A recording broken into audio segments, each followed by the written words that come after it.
pozdravujem priatelia. Skúsim niečo natočiť, idem pozrieť rybarika riečného.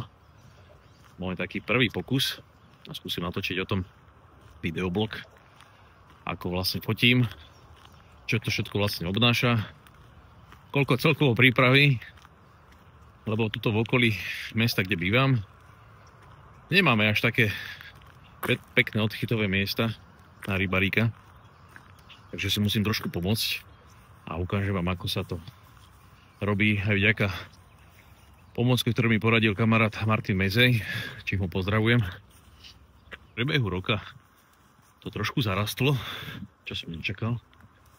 Takže mám iba jedno miesto hneď na začiatku. Takže držme palce, aby to všetko vyšlo. Lebo fakt to tu je zarastené a nejaké pekné miesto je normálne umenie nájsť. Takže poďme na to, uvidíme.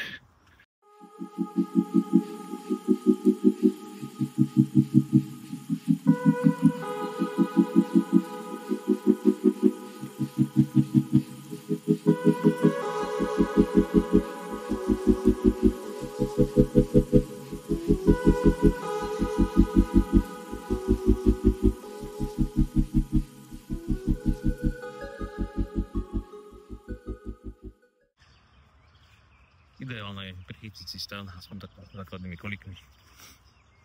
Aspoň trošku napnúť, nech sa nehýbe.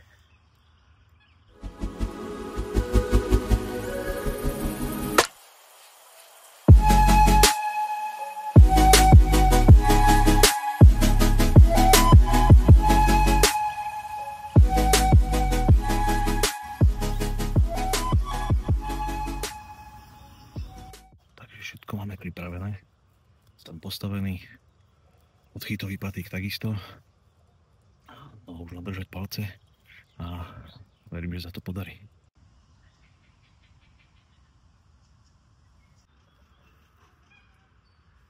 Takže veľmi úspešné ráno, hodinová príprava, asi za minútku mi sadol jeden, potom dvaja a nakoniec aj traja.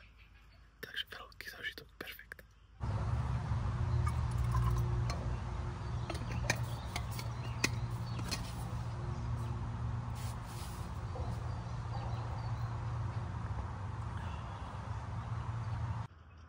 Čo určite odporúčam, keď fotíte rybaríky, je polooblačné počasie až slnečné.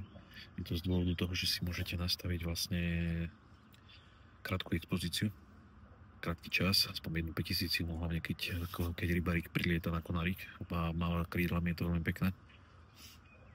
Ešte aby ste ten jeho rýchly pohyb krídiel pekne zachytili. A preto som dneska vybral ten deň, je sobota, konečne mám voľno, takže perfektné. No ešte čakám, či priniesie tú rýbku a že by mal v tom zobačiku, takže to bude určite super. Len dám im ešte chvíľku pauzičku, lebo mi to aj behajú ľudia so psom, takže chvíľku pauzu a potom pokračujem ďalej, tak držte palce.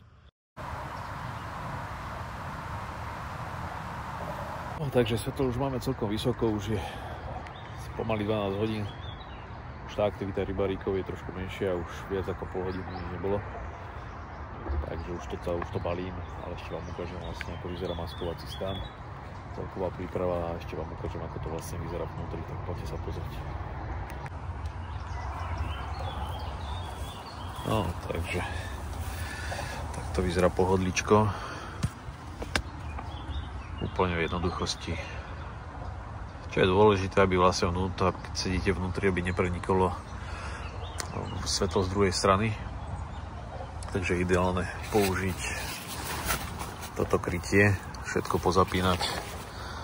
A potom je ideálna vlastne aj tá maskovacia sieť. Takže aby vás proste nebolo vidno, aby vám nič nepresvítalo. Aby rybarík proste vás nič netušil.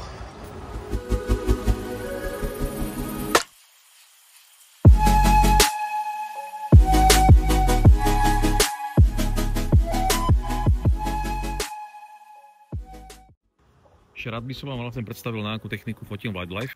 Na Wildlife používam pevnú 600 od Canonu. Je to clona F4 so stabilizátorom verzia 2. Na telo používam EOS R3, čo je úplne ideálne na akčné zábery, na rýchle scény a úplne odporúčam samozrejme na fotenie rybaríkov. Statív používam od Leofoto. Je o karbonový statív, ktorý už mám niekoľko rokov a som veľmi s nimi spokojný. Akurát, čo som si dokúpil, je videohlava od inej značky.